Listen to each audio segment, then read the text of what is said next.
Hi, everybody. It's Miss Christine. Thank you for joining me. I hope you had fun with your telescopes, decorating them and looking through them, and with your stars also. Telescopes are a tool, like a hammer, or what else is a tool? A shovel. Telescope is an optical tool. It means something for your eyes. It helps your eyes. Telescopes help us to see things that are far away and make them look closer to us so we can study.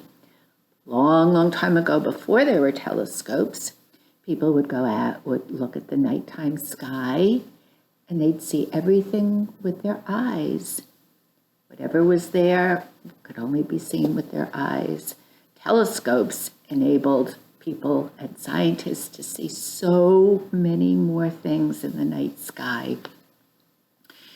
Usually, well, in the night sky, because in the daytime, what do we see in the daytime in the sky? We see that the sky is, what color is the sky in the daytime? Right, blue. Yep, and what else do we see? That's on when it's a sunny day. We see the sun, but we don't ever want to stare at the sun, right? Because that hurts our eyes. And sometimes we see clouds. But as the day ends, the sky gets darker and darker. The sun is not shining anymore. And if we go outside and it's a clear night, we can see stars. We can see the moon. Sometimes, if we're lucky, we can see a shooting star. Sometimes we can see lots of shooting stars. But we are going to, do all kinds of things today. I was looking at things about space at books, and there are just so many interesting facts about space, about telescopes, about space exploration, about the solar system, about constellations. I didn't know where in the world to begin. But I decided to begin with a story about Neil deGrasse Tyson, who is an astrophysicist working at the Hayden Planetarium in New York City. The story is called Look Up With Me. Neil deGrasse Tyson, A Life Among the Stars, and it's written by Jennifer Byrne.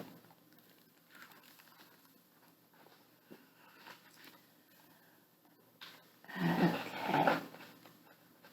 I'm going to read you the introduction.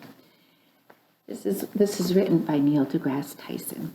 He says, most grown-ups have forgotten what it was like to be a kid. Do you think that's true? Ask your mom or dad if they've forgotten what it's like to be a kid. Some don't remember on purpose, hurrying life along as fast as they can. For others, memories of being a kid simply faded from view. Now, this is Neil deGrasse Tyson talking. He says, I'm a full-grown grown-up. In fact, I'm so grown up that I have grown-up kids of my own. But I still feel like a kid. I felt like that my entire life. Do you know why? Because I'm a scientist. Scientists are kids who never lost their natural childhood curiosity about the world. Kids who lose that curiosity, usually around middle school, become normal adults.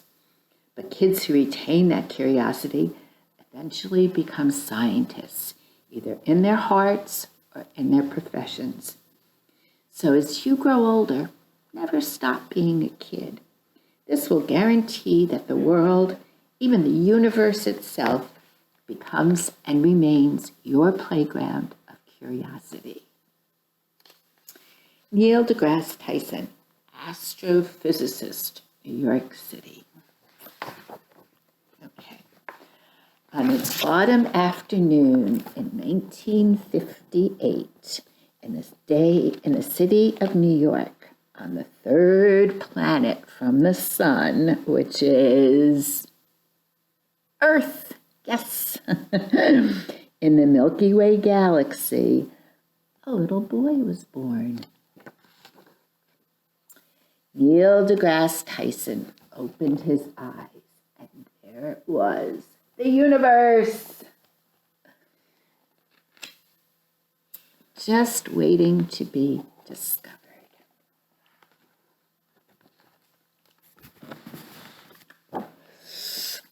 At first, Neil's world was small. His building blocks and little books, his yo-yos and gyroscopes. During the days, Neil went to school, to the park, and to museums. At night, he looked out the window of his apartment building and saw other buildings, streets and streetlights, and here and there, small bits of sky. Until one day, Neil went to New York City's Hayden Planetarium. As he sat beneath the high arc of the theater, out went the lights, and shazam! Wowza! Neil's mind was launched into outer space. In a single instant, his world expanded 100 times, 1,000 times, even more. Projected on the huge dome above his head were the night sky with countless thousands of stars, a gigantic, spectacular, beautiful cosmos Neil never knew existed. And in that moment, Neil's life was changed forever. Neil started reading everything he could about planets, moons, and stars. He wondered where comets came from, what makes galaxies spin, and how big is outer space. Do you ever wonder those things? I do. He learned the word astrophysicist, the kind of scientist who studies all those things, the kind of scientist he wanted to become someday. Neil pasted glow-in-the-dark stars all over his ceiling in the shapes of the constellations. At night, when the lights went out, it felt as though his bed were floating in the huge magnificence of space. Oh, that's so cool. Oops, skipping a page. Oop. After exploring the skies with binoculars and a small telescope, Neil was determined to get a bigger, more powerful telescope to bring the heavens even closer to his eyes. And he figured out just how to do it. You know how? Dogs. What? How are dogs going to help him? For 2 entire years after school, Neil walked the neighborhood dogs. Big ones, small ones, fluffy ones, scruffy ones.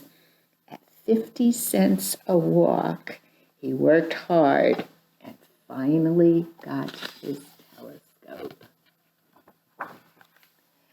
Night after night, Neil carried his heavy telescope up to the roof of his building. Nervous neighbors called the police. Oh no, to report a tall burglar with a dangerous weapon. It was just Neil. Oh dear. When the officers arrived, Neil explained it was a telescope and showed them the beauty of his favorite planet, Saturn. It was magnified 100 times. Its golden glow, its icy rings, and many moons were there. So, although they arrived with fear and suspicion, the officers left with awe and wonder. Oops, daisy.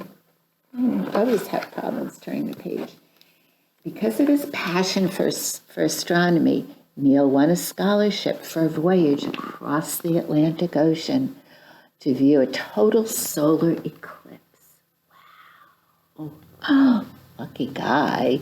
Surrounded by stargazers, researchers, and scientists, Neil was beginning to find his people, his future. Then, at only 15 years old, Neil was invited to give his first lecture, his first astronomy lecture. He was paid $50, which equaled 100 dog walks, and made him realize he could actually make a living talking about the universe he loved so much.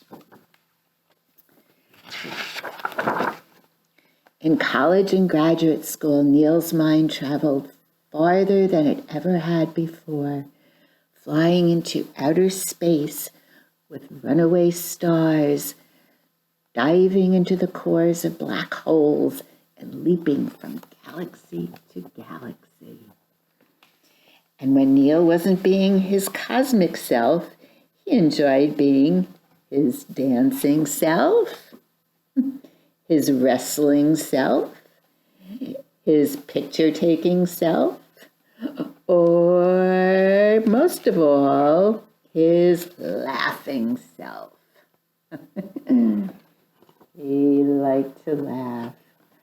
When Neil graduated, he made sharing the wonders of the cosmos his world as a teacher, a researcher, and a writer.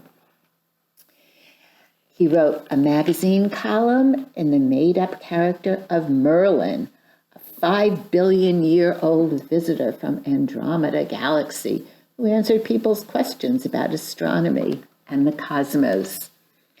Then Neil got what just might be the coolest job on Earth. He became the director of the Hayden Planetarium.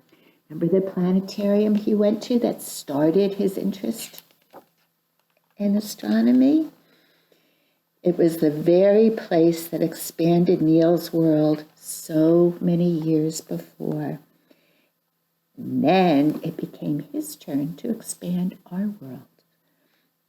Today, in his dazzling sky shows, Neil takes us to the edges of the universe, inside the center of stars, and back to the beginning of time. Not only does Neil bring us the stars in the sky, but through books and tours, TV and radio shows, he's become a star himself. Right here on Earth, a superstar of science, shining his bright light on the secrets of the universe. Oops. The wonders of the universe are always with Neil, day and night. At the beach, Neil thinks about the 8 minutes and 20 seconds that sunbeams take traveling through space at the speed of light to land on his nose and toes to warm his earthly body. When Neil sees stars through his window at night, he thinks about how their light took thousands of years to get here, and that there are newborn stars whose light won't get to Earth for 1,000 or more years into the future. Invisible stars for now. Then he closes his eyes and goes to sleep in his beloved cosmos. As much as Neil loves the amazing facts of the universe, he is also fascinated by the mysteries and unknowns, the just beginning to be knowns, and the barely knowns. The mysterious pull of invisible dark matter, the push of dark energy, expanding our universe ever larger, ever faster, and wormholes. Whoa! The faster than light passageways through space and through time. All the mind-blowing secrets that will be explored by the next generation of scientists. And the next, perhaps, by you. What do you think? Would you like to explore all those things? Sounds pretty interesting. One wish that Neil has for the future is that all of us, every person on Earth, go outside at night and look up, look up, look up at the moon, the stars, and planets, and think about the fact that we are made of the very same stuff they are. Of the stardust atoms of long ago exploded stars, and that we're all part of the very same thing, this amazing, spectacular, mind-blowing universe that is our home, that is our world, that is us.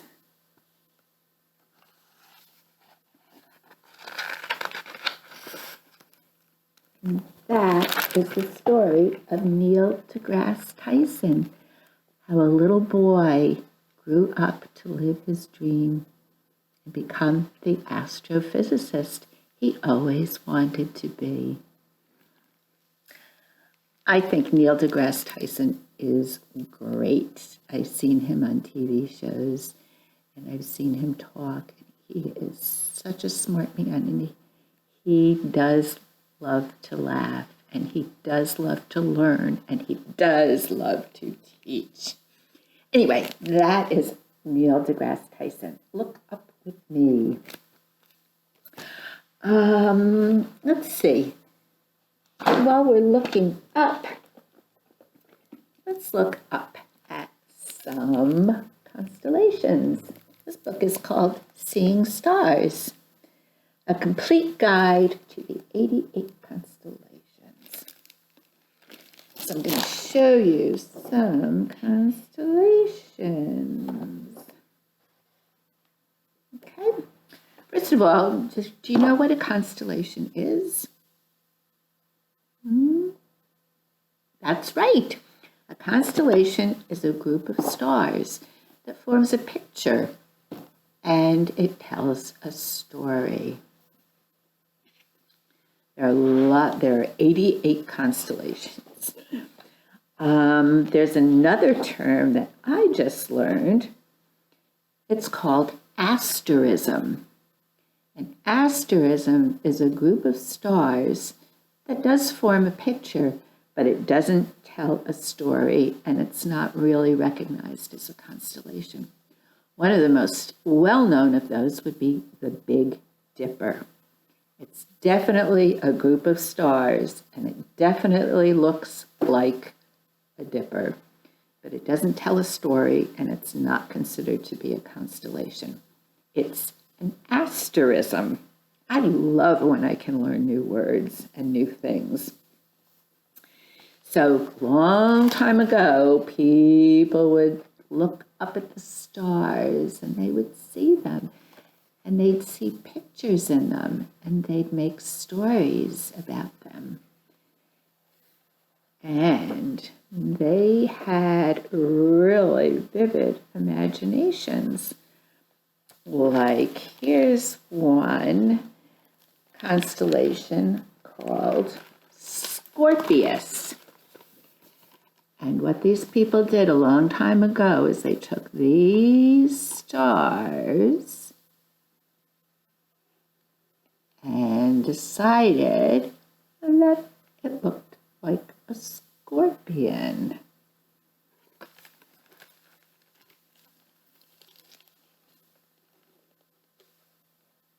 Let's see what else we have here. I know there's a bunch of them that I had. Where did they go?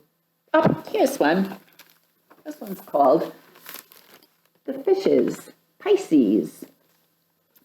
So we have these stars, 2 lines. This one comes into a shape like this. And this one comes into a shape like this. And it's called the fishes. That's the story. There's a story to that too. I won't tell you, go into all of these stories because there are so many of them. Let's see, what else? Oh, here's one. This one is called Coma Berenice's hair. So we have 1, 2, 3 stars here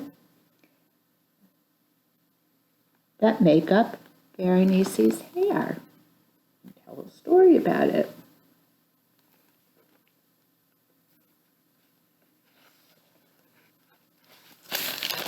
Oh, let's see.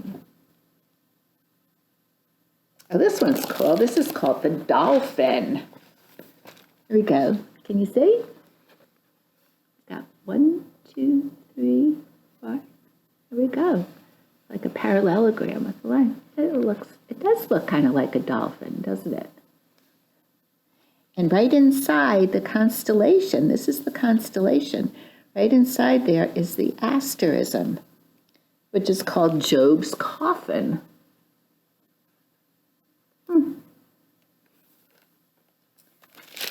Let's see.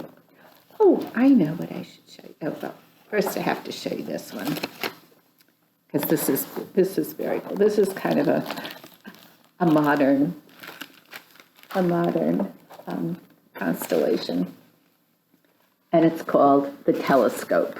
Good name for a constellation, huh? Again, this one has 1, 2, 3 stars, but it tells the story of a telescope.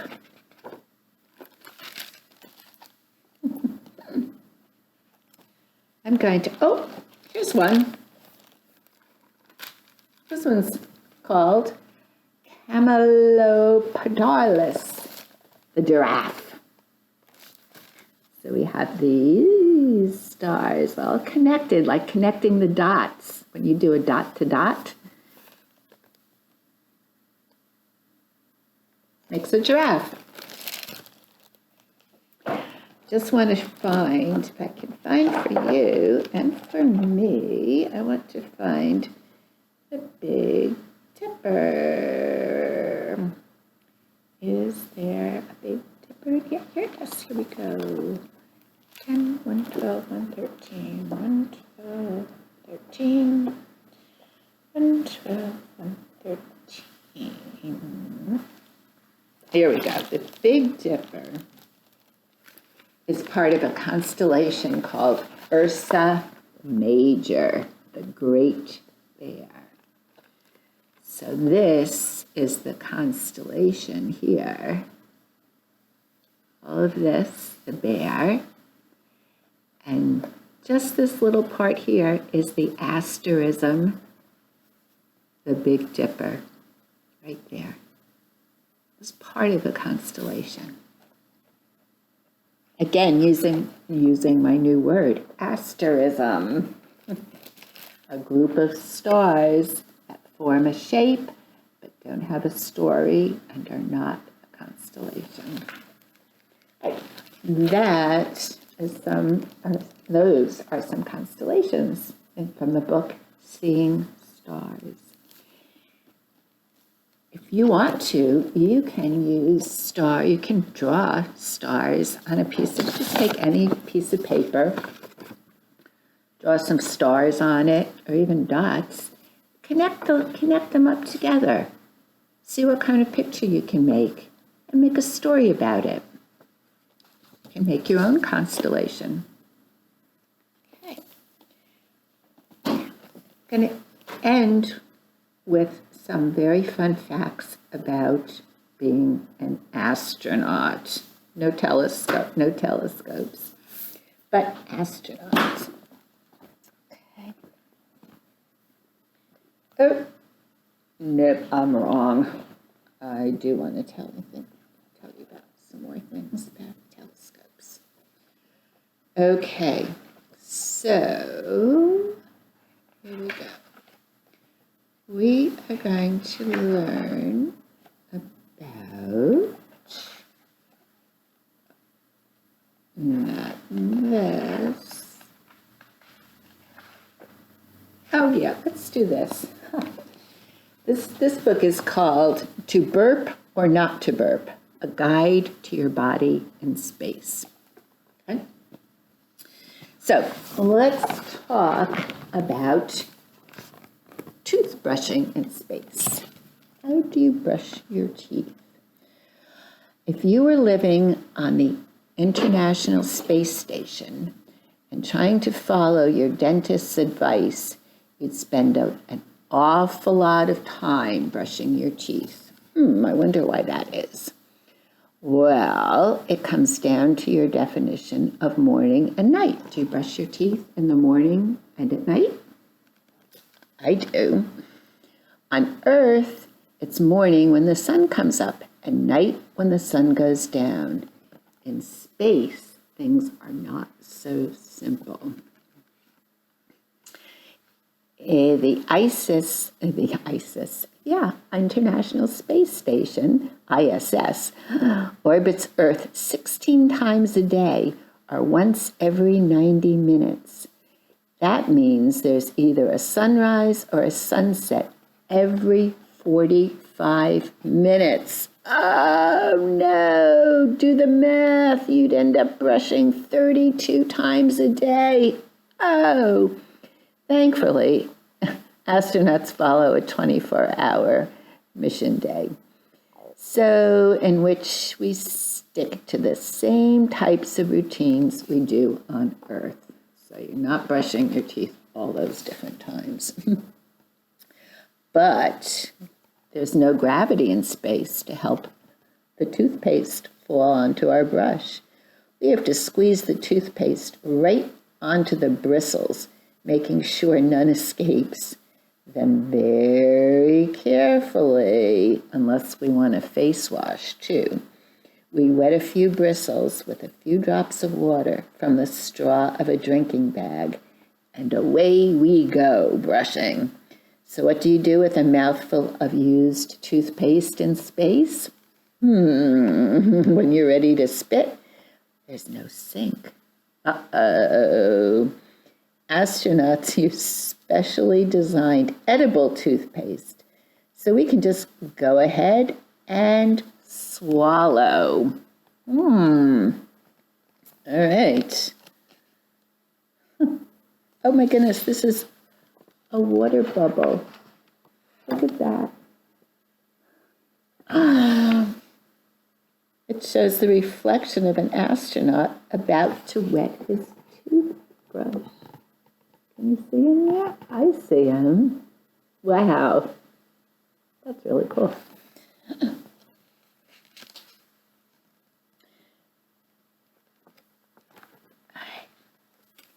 Let's skip that part.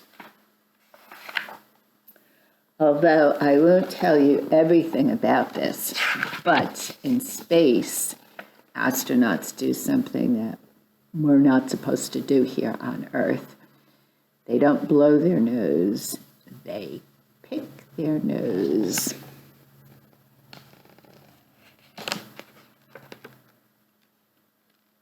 Okay, let's learn a little bit about spacesuits, okay? So one of the best things about being an astronaut is getting to wear your spacesuit, or it's called the Extravehicular Mobility Unit, the EMU. Spacesuits are like personalized mini spacecraft. All systems are working hard to keep you comfortable when you're on your spacewalk. Well, why is a spacesuit white? Oh, can you guess? What do you think? Don't know? Well, on a hot day on Earth, wearing white reflects the heat from the sun and allows us to stay cool. White spacesuits work the same way, reflecting the heat from the sun.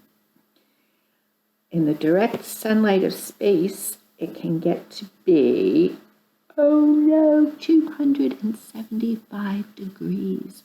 That is really, really hot. Good thing there's an in-suit drinking bag.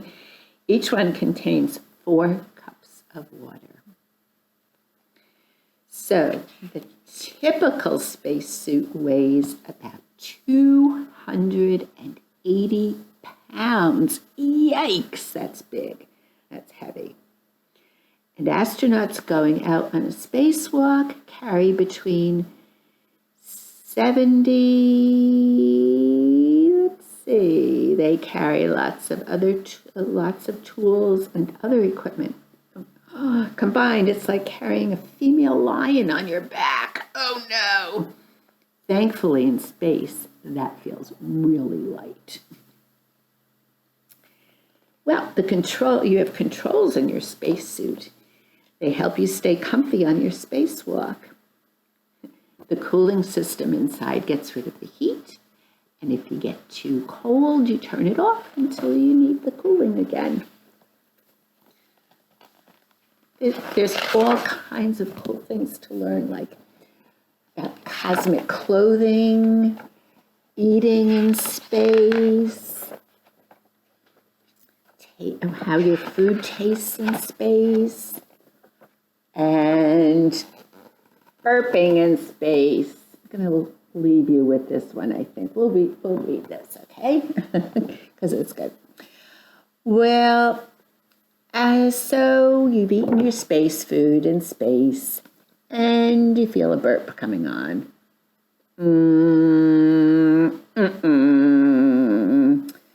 Forget about it. Burping in space is too high risk. What? Sure, burping isn't really considered polite, but high risk? Well, burps for beginners. Sometimes you burp after you've had certain foods and drinks, like cabbage or bubbly carbonated water or soda. You might also burp after eating too fast. Why is that? Because gas can get trapped in your stomach. On Earth, gravity causes the liquids in food to sit at the bottom of the stomach, and the air is up on top. So when you feel like you have to burp, you can, and only air will come up. In space, it's only microgravity. So the air and the food are all mixed up together. So if you burp, you never know what's going to come up because it's all mixed up together. That's really kind of gross, but really very interesting. So if you burp in space, don't know, is it going to be air that comes up or is it going to be food that comes up? Could be either one. Better get ready to clean it up though, because it's going to float away. That's really, and I thought that was really interesting. There's also about smells in the space station, and oh my goodness, sleeping in space. When they sleep, their arms aren't inside their sleeping bags, so their arms go up. Really fun.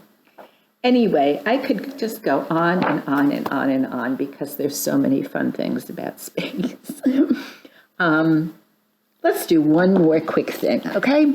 So we can learn about the solar system, okay? Just some interesting size comparisons, just since we're learning all sorts of little facts today, okay? So if the planets were fruits, well, Mercury, the smallest planet, would be the size of peppercorn. Jupiter, the biggest planet, would be the size of a watermelon. Saturn, I guess, is the second biggest, right? It would be the size of a grapefruit. Next one would be Uranus, the size of an apple. Followed by Neptune, size of a lime. Followed by Earth, the size of a cherry tomato. Followed by Venus, the size of a grape. Followed by Mars, the size of a blueberry. Followed by, again, Mercury, the smallest one, the peppercorn. I love comparing Earth to a cherry tomato. And you know what else? I love cherry tomatoes. They are really, really yummy. So are limes, apples, Saturn's yummy too. Grapefruits, blueberries, grapes, watermelon, peppercorns. I don't think I would eat a peppercorn whole like that. But anyway, I could eat all the planets except for Mercury. And they would be yummy. All right. Well, thank you so much for joining me today. I hope this has sparked your interest to learn more about the solar system, about the universe, about galaxies, nebulas, telescopes, all kinds of space probes. There's just so much. A good place to learn about those is the NASA website. It's nasa.gov. They have activities for students, activities for planets. They have videos. You can learn so much. And of course, you can always learn from books also. So thank you again for joining me. Love doing this with you. Hope you had fun with your telescopes. And look at that night sky. Get outside with a grown-up, of course. And look at the stars. Tell some stories about the stars. Make your own up. Anything you want. Just look and wonder, just like Neil deGrasse Tyson. Learn, always be curious. Okay? Great. Thanks so much. Bye, everybody.